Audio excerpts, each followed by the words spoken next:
आज के इस वीडियो में हम एक और अकाउंटिंग इक्वेशन के बारे में समझने वाले हैं।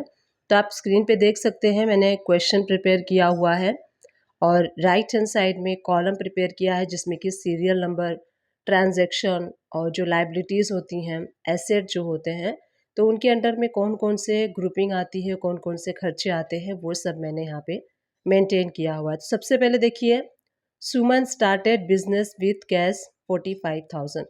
सुमन ने बिजनेस स्टार्ट किया है 45,000 से। तो जब भी कोई पर्सन बिजनेस स्टार्ट करता है तो उसका जो इम्पैक्ट है लायबिलिटी एंड एसेट में कहाँ कहाँ पड़ता है। तो 45,000 में जब बिजनेस स्टार्ट हुआ है तो कैपिटल का जो लेजर है उस पर इम्पैक्ट होगा और बिजनेस में कैश आ रहा है, इसीलिए एसेट साइड में कैश में 40,000 हम एंटर करेंगे। सेकेंड एंट्री है कि open bank account with deposit 2,000।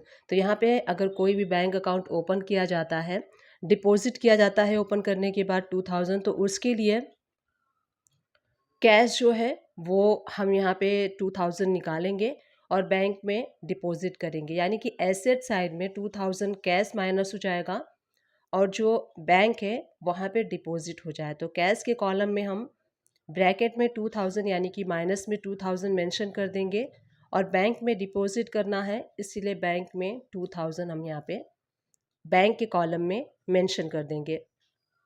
इसी तरीके से जो थर्ड एंट्री है, purchase from Suman trading company 20,000 का हमने परचेस किया है।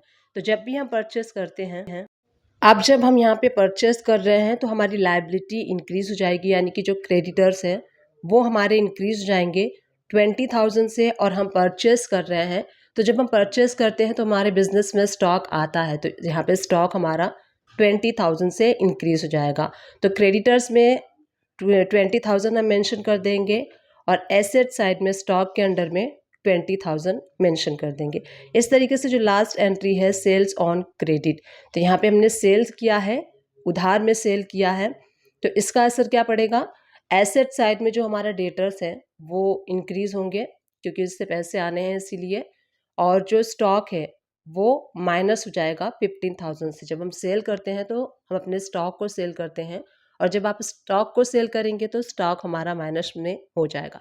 तो इस तरीके से हमने सारी एंट्री कंप्लीट कर ली है। अब देखिए, जब आप बैलेंस शीट बनाते हैं तो सबसे पहले मैं टोटल कर लेती हूँ सबका। तो यहाँ पे मैंने सम का फॉर्मूला लगा दिया है कि कितने क्रेडिटर हैं। तो टोटल हमारे क्रेडिटर 20,000 है और जो कैपिटल है 45,000 है। कैश जो है वो हमारा टोटल देखिए पहले था 45,000, उसमें से 2,000 हमने निकाला था। तो इस तरीके से सबका हमने सम कर लिया है। जो हमारा बैलेंस शीट होता है उसकी लायबिलिटी साइड और एसेट साइड इक्वल होती है। तो मैं यहाँ पे आपको प्लस करके शो करती हूँ। तो यहाँ देखिए, लायबिलिटी टोटल हमारी हो गई है 65,000 की और जो एसेट साइड है वो हमारी टोटल हो गई है, आप नीचे देख सकते हैं, 65,000 की। यानी कि जो हमने एंट्री किया है वो करेक्ट है। और यहाँ पे हमारा जो टोटल क्रेडिटर है वो 20,000 का है, कैपिटल 45,000 का है और जो कैश अकाउंट है वो है 43,000 का, स्टॉक हमारे पास बचा हुआ है। तो इस तरीके से आप देख सकते हैं, एनालाइज कर सकते हैं। तो एसेट के अंडर में सारा आपको यहाँ पे शो होगा। इस तरीके से आप भी कर सकते हैं। और अकाउंटिंग एक्विजन हम इसलिए कर रहे हैं सो दैट हम समझ सके कि एंट्री को प्रॉपरली हमें किस हेड में कहाँ पे डालना है और बैलेंस शीट में कौन सी एंट्री एसेट साइड में आती है, कौन सी एंट्री लायबिलिटी साइड में आती है। तो उम्मीद करती हूँ ये वीडियो आप सभी लोग के लिए हेल्पफुल रही होगी।